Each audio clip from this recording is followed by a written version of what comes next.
Hello and welcome to The World as We See It.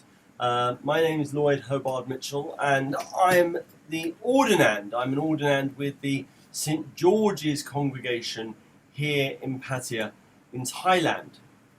Now today what we're going to be concentrating on is part of my ministry course. And what that is, what we are doing at the moment, is we're looking at human identity, and part of that, what we are encouraged to read is a book by the former Archbishop of Canterbury, Dr. Rowan Williams, and that's a book called Being Human. So I thought, well, actually, that seems quite interesting, right? I think I'd like to read that. And when we get to the end of a paragraph or so, then we can have a bit of a chat about it. Okay, that's my plan for the evening. Now, obviously, as I always say, if I say anything and if that either resonates with you, or if something I say, seeing as this is called The World as We See It, it's entirely a personal statement, really. If something is a bit controversial, then I would really hope that you comment. It does us, a huge amount of favour if you can get in touch and tell us what you think, or just to tell us what you think about what I've just said. All right, so either about what we're reading and discussing, or about something I've said, even if I said it in a way which was a bit flippant, which sometimes ekes out at this time of night. It's about 5 to 11 here in Thailand, and so you don't always get me at my very best. But anyway, this is where we are. Now, I've just seen that Father David has liked the transmission about a minute or so ago, and I can also see that we have had another follower. So A. Moretti has followed, and we want to say thank you to A. Moretti for following us. That's very, very good of you. Obviously, we're trying to get as many followers as we can, and what that does is enables us to open up all manner of features within Twitch, including uploading past, pre-recorded videos. It will enable us to do all manner of things, and I'm sure that you are fully aware of that. If you're viewing this on Twitch, you know what Twitch is all like. For those of you who are watching this on Facebook, well, of course, I always recommend you come over to Twitch. The link is on the Facebook post, which Twitch automatically posted when we went live. So do follow that link. Do follow us on Twitch. It is a very good platform, and we've even got a page on our website dedicated to all of the different Christian Twitch channels that we could find, and so far I think we've got the best part of 70 of them. So there are a lot of them going. There are a lot of Christian options if you're interested in Twitch. Now, what I will try to do, as I always do, I will endeavour to share my screen, and let me see if I can do this, because it's terribly complicated, as I'm sure you can imagine, at the back end of this piece of software which we use. So let me, can I see where we've got that? Is that? Let's see if that's the one. Hopefully that is the one. I think I might have clicked on the wrong thing. I never know. I find it terribly difficult to work this. It's the most complicated thing I think I've ever done. But we will get there in the end. So let's hold on. I'm going to select that. I'm looking at the Rowan Williams book on Safari, so I need to select Safari before sharing that with you.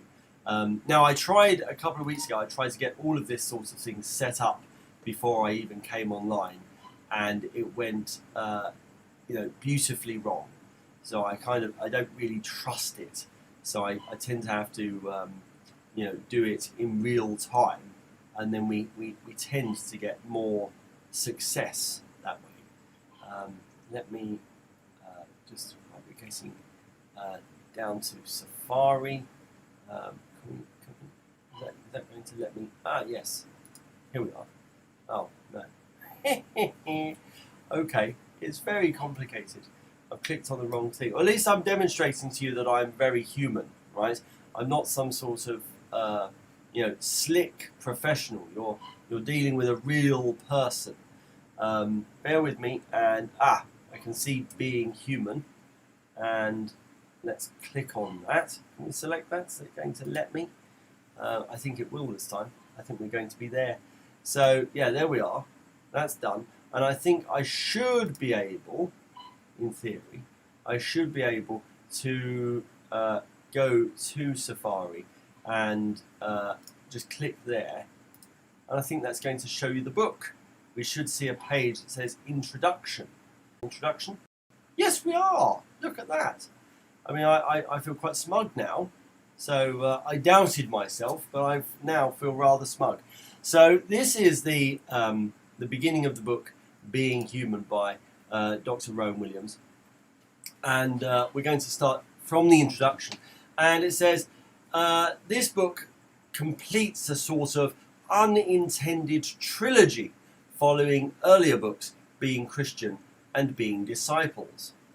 It is less about the basics of Christian belief and behaviour and more about the sort of questions in our culture that make us wonder what real humanity is like, and whether our most central ideas about what is human are under threat in this environment.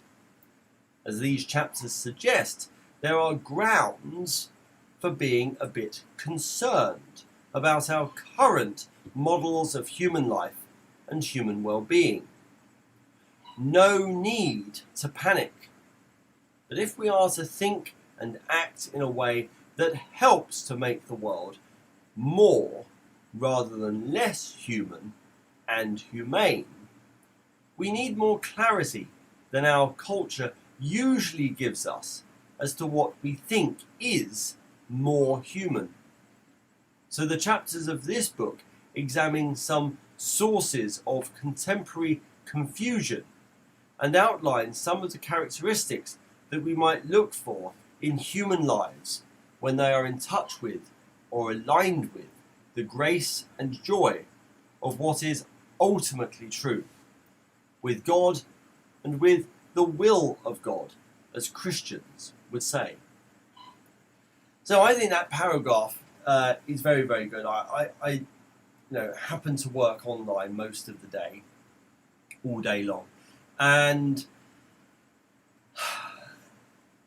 even though I'm talking to real human beings at the other end of the internet connection, it is disassociated. It's not the same as being in the same room talking to somebody, and obviously this kind of remote work, which I happen to be involved in right now, is something there's going to be more and more of. It will become more normal. And I do think there is a very real risk of losing so many of the things which we understand to be human.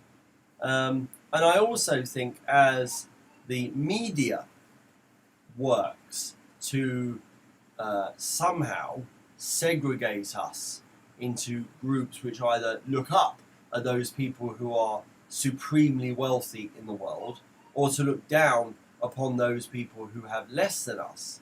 And there are always people who have more, and there are always people who have less. It seems to me that many of the messages that we see in the media are trying to get us to somehow be envious of those who have everything, and to have contempt for those people who are below us in the pecking order, and who are trying to scrape by with their share of green grass, which is probably not as green as our own, but we are more and more people are keen to condemn them for even trying to have grass as green as we do. So specifically, I'm talking about different groups such as refugees, such as people who are fighting for equal opportunities, such as, and it goes on. There's this long list, isn't there? So I think anything we can do to pause for a moment and talk about, what it is to be human and what it is to be humane, I think is very welcome.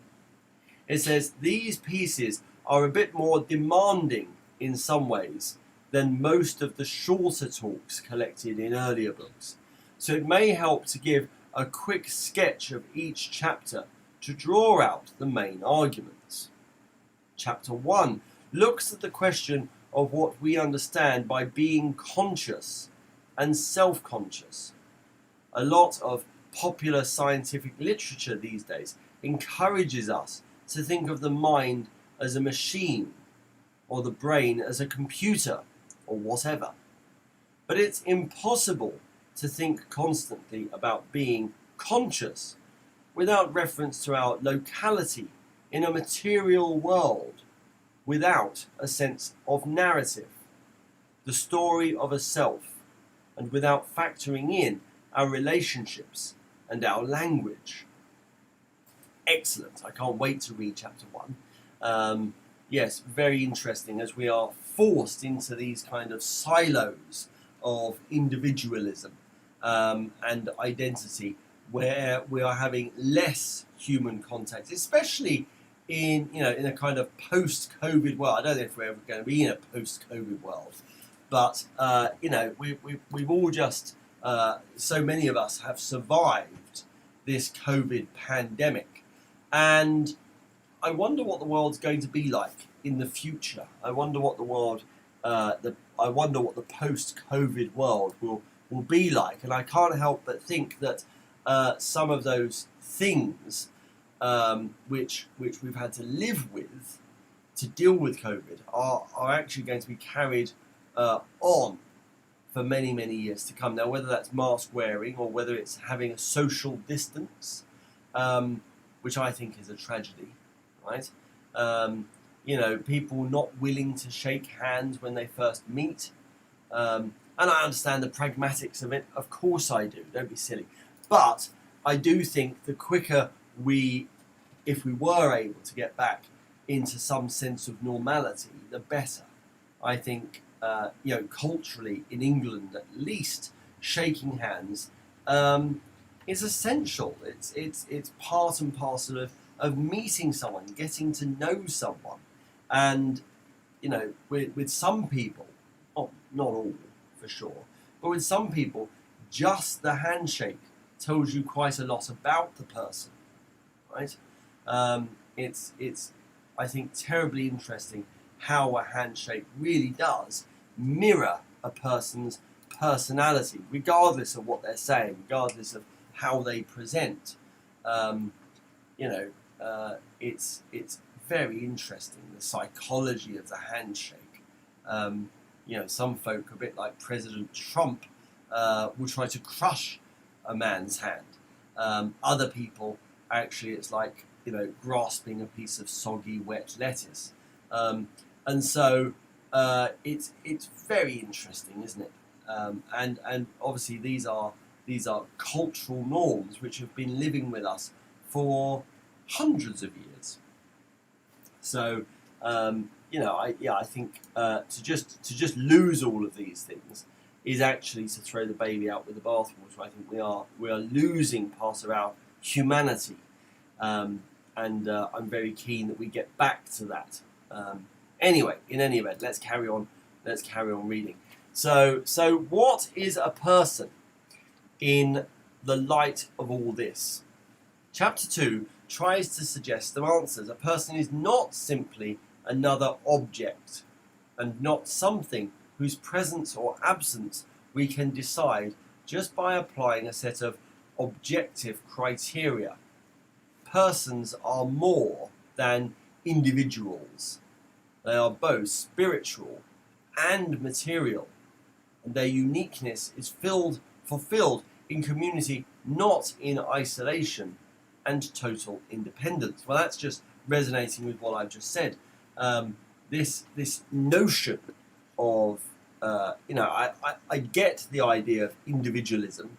I understand why some people really do believe that they benefit from this notion of being a strong, capable individual, independent of everyone and their mother. But I do think that it comes at a great cost. I also think, it harks back to family, the way family ties used to be, when cousins and aunties and uncles and grandparents lived around the corner. I do think that the extended family is terribly important. Mostly, I suppose, because living here in Thailand, I've said goodbye to most of my family, certainly living nearby them. But they weren't living nearby me anyway, right? We had spread out as a family. We'd spread out all across the UK, and moving to Thailand didn't make me any further away. I can still chat on telephone, on WhatsApp, and whatever, and Skype. But I do think it's a real shame. And if only there were a way of bringing the family under one roof, right? I think that would be an absolute nightmare and a complete delight. Let's carry on. And we ask what it means to say that a person is both spiritual and material.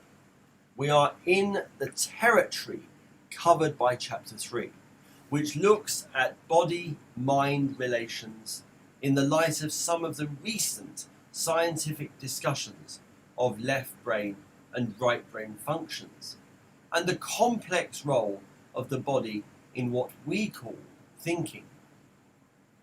We think with our bodies because we have to learn how to find our way in a world of bodies. And this should make us wary of any picture of our humanity that isolates it or imagines our human knowing as being like beams from a lighthouse playing over a world of passive stuff, rather than being a process of rich interweaving of stimulus and imagining worked out in and through bodies. We are very much, let's comment on that last paragraph, by the way. Agreed, right? Agreed. This goes, so I've picked up on, individually shaking hands. I've picked up on the notion of family and the importance of family, and how community works then. I remember listening to my grandmother talking about her childhood, where as she walked down the street, everybody, shopkeepers, the butcher, the baker, the candle street maker in her neighbourhood knew who she was, and knew who her mother was, and knew who her aunties were, and knew who her sisters were. And I think that anonymity is bad as well. It's bad for community. It's bad as far as a sense of self is concerned. And so, yes, I would certainly pick up there on what is being said. It says, we are very much in love these days with the ideal of autonomy, self-direction, the independent control of our environment. Chapter 4 looks at the ways in which religious faith helps us understand how we can be dependent without humiliation, as it also helps us deal with the educating of our instincts and passions, with the passing of time and the acceptance of mortality.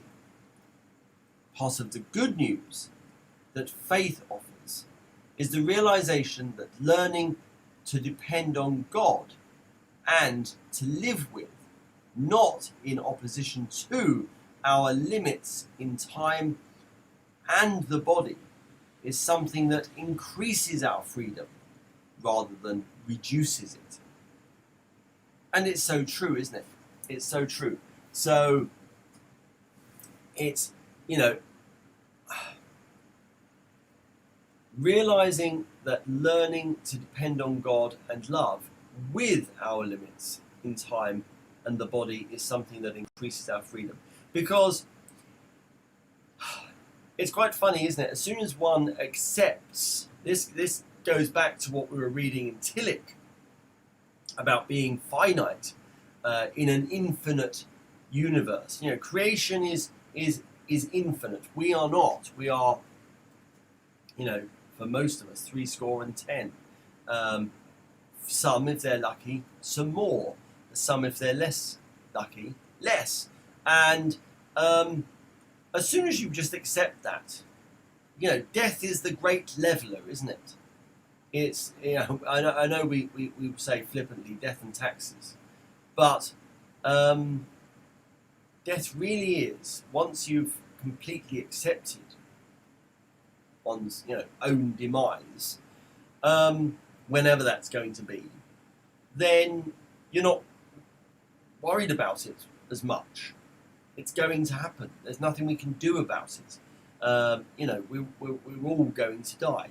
So it's quite right, isn't it? Now, if you combine that with a belief in, and although this is a Christian channel, and although this, I'm studying the theology of Christianity, a belief in any faith, I think, which acknowledges death as the great leveler, it can only be positive, because then people are free within that finite amount of time, to achieve their potential, right? Whatever they are wanting to, and whatever they're able to achieve, they can set about it, knowing that those are the limitations. There's no getting away from it.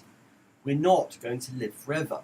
And the other thing is, I know it's nice to think that, certainly to ourselves we are important. But in terms of the world, most of us will probably make quite a small impression on the world. And I think once you know that, quite a lot of pressure is removed too. So that's very interesting.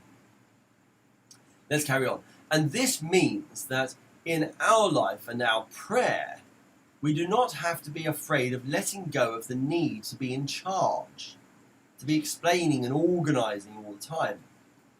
As chapter 5 suggests, human beings who have grown into their full freedom will be at home with silence and openness before God. Oh, sorry about that. I do apologise. Anyway, let's carry on. Which is also why good worship is worship that takes us beyond the urge to explain and manage, and leads us to take the time we need to open up to the endless riches of divine life that has been offered to us through the life and death and resurrection of Jesus.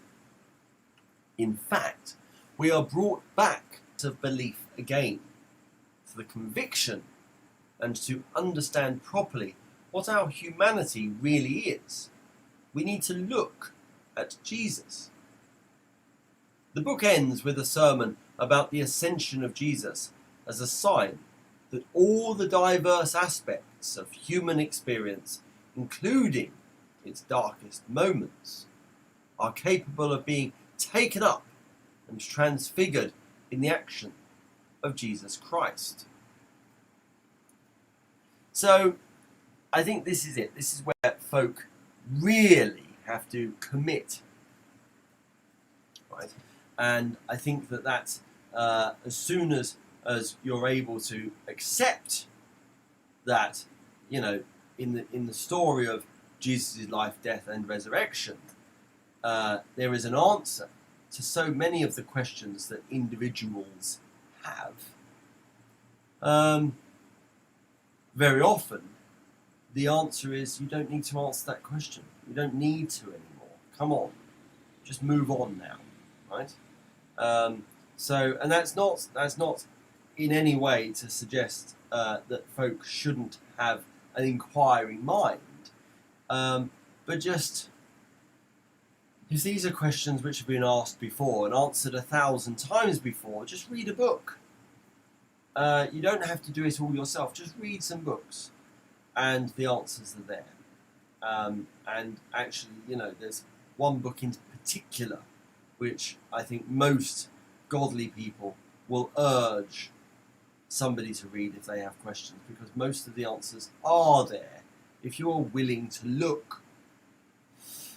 Unless we have a coherent model of what sort of humanity we want to nurture in our society, we shall continue to be at sea over how we teach, how we vote, how we save and buy and sell, how we entertain ourselves, how we think about the beginning and the end of life.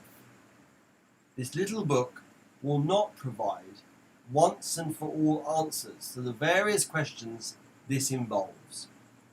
But I hope it may help clarify what sort of priorities a Christian might want to have in mind in engaging with them. Just a little bit of a manual of resistance to the forces, political, economic, psychological, that pressure us to be less than God wants us to be. And then there's some thanks. Once again, my thanks to Philip Law and all at SPCK for their encouragement to pull together this group of talks and reflections, and their dedicated help in producing a publishable text. Okay, so what we will do now, I think why don't we dip in to, we'll go straight for question 1, because I think that's interesting. And let's have a see at what that is all about. Okay, well, the computer's jolly slow, most probably because we are we're streaming, and when we stream it goes very slowly, so apologies for that, but it won't take long. We will get there any second now. Is it going to work? Come on, computer, come on. Now I think what I may well do, I could close down a few bits and pieces. We'll see whether that helps us. Sometimes that does, and let's have a look, see if that does help us. So yeah, I'm going to close down a couple of bits and pieces and leave open only Safari and okay, so I think maybe that has helped us in any event. Okay, so here's the question: what is consciousness? The study of human consciousness encompasses an exceptionally wide range of questions in neuroscience and philosophy, as well as some questions that impact very directly on many of the things that theologians or ethicists, people who deal with ethics, must want to talk about. So, although I won't be talking very much in this chapter about theology as such, I hope that some of the trails I lay might suggest some of the theological possibilities that arise in thinking through the fundamental questions about the nature of consciousness and what it is to be human. Okay, I mean, I think that's very good. I like that a lot. Now, but before embarking on the detailed questions, there is a general point. Okay, so what's the general point? Worth remembering. The question of consciousness is now a question that is best and most effectively addressed on the frontiers of different disciplines. So that the sort of book that has this kind of title will very often draw from physics, neuroscience in particular, philosophy, psychology, literature, and many other fields, is as a helpful reminder that some of the rigid divisions of subject matter that so often afflict the academy won't quite do when fundamental issues of this sort are at stake. This has both positive and negative effects. Positive, because conversations between different academic areas are among the most fertile discussions that happen in universities. Negative, because the literature that can come out of this may be lacking in the rigour that applies in any one of these areas left to themselves. Some of what I say here will, I hope, help to identify those areas where lack of rigour is a problem, and doubtless a great deal more will illustrate the problem of lack of rigour in other ways.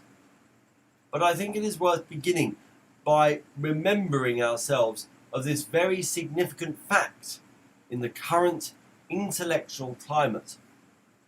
While we talk and talk freely about ours being a very specialised area where people go more narrowly and deeply into questions than they once did, it is perhaps also the case that the biggest issue that confronts us as a human race are issues that require a certain amount of multidisciplinary skill if we're to tackle them effectively. And that's true, isn't it? That's true. So being a specialist isn't the be-all and end-all anymore. We have to be able to listen to others and to hear what they have to say.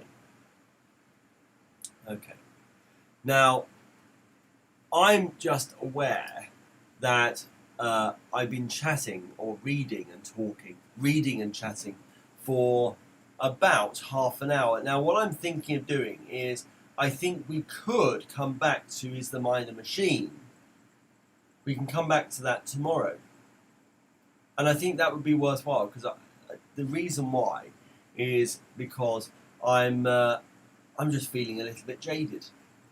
So I think that's what we're going to do. Let me stop now, and we'll come back to this at a later date. Okay, and we'll carry on reading from there. Oh, Tim has also liked the stream. Probably, I think, watching on Facebook too. So that's really good. Thank you, Tim. That's very kind of you.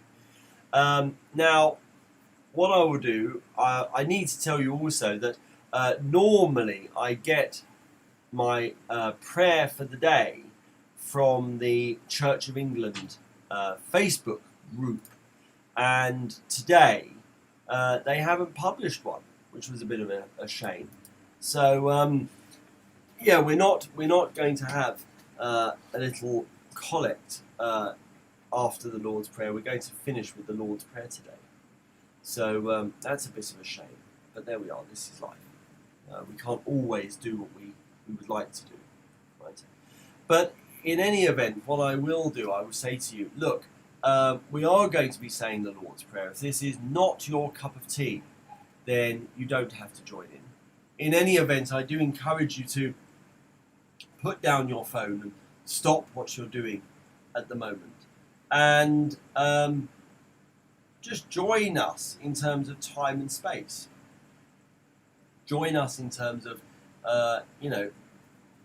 pausing for thought, for consideration. Go over whatever's in your mind. and that's all good too. All right. Now, for the rest of us, what we will do is, as I always say, let us pray with confidence to the Father, as our Saviour has taught us. Our Father, who art in heaven, hallowed be thy name. Thy kingdom come, thy will be done, on earth as it is in heaven. Give us this day our daily bread, and forgive us our trespasses, as we forgive those who trespass against us. And lead us not into temptation, but deliver us from evil. For thine is the kingdom, the power and the glory, forever and ever. Amen.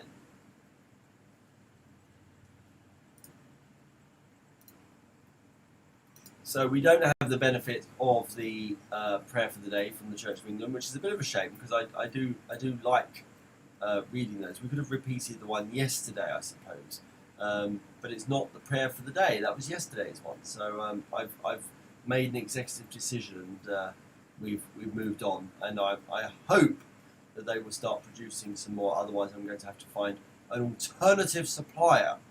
And where would we be then? Now, look, thank you all for joining me on this step along my journey on the road to ordination. The whole purpose of this channel really is to play out thoughts in a public forum. I mean, a semi-public forum, not too many people watch each evening, but nevertheless, there is, someone there, a couple of people there. And I really appreciate the fact that there are a couple of people there, because it really does help me focus the mind. And reading out loud to oneself, I know is a great way of learning, because you hear yourself reading. But reading out loud to someone else actually puts a completely different emphasis on it. And for that, I am grateful for your time. So thank you so much. What I will say, as I always do, is with prayers and best wishes. Bye-bye for now.